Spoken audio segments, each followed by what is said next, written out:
C'est le début de la guerre. Quelle stratégie les chefs des armées vont-ils adopter?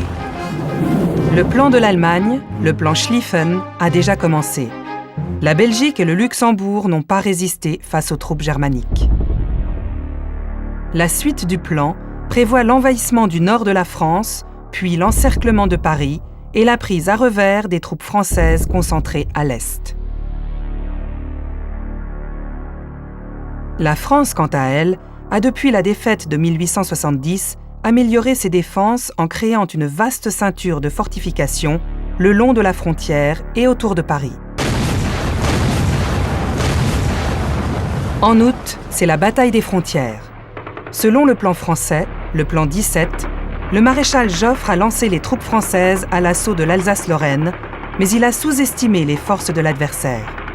Les Français, moins nombreux, se font massacrer par les défenses allemandes. 30 000 hommes ont été tués dès le premier jour.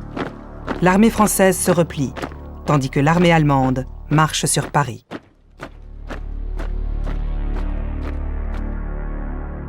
Grâce aux renseignements aériens, Gallieni et Joffre coordonnent une contre-offensive générale.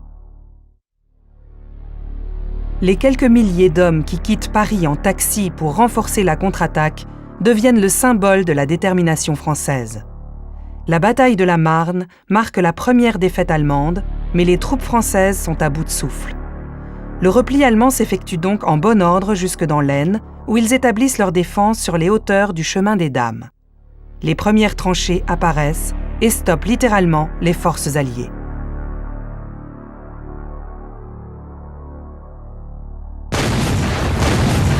Une série de batailles s'engage alors, destinée à déborder l'ennemi par son flanc ouest. Ainsi, Allemands et Alliés remontent jusqu'à la mer du Nord en Belgique. Le front ouest se fige des rivages de Nieuport jusqu'aux frontières de la Suisse sur près de 750 km. À l'est, c'est la même chose. Les premières lignes de combat se stabilisent pour quelque temps.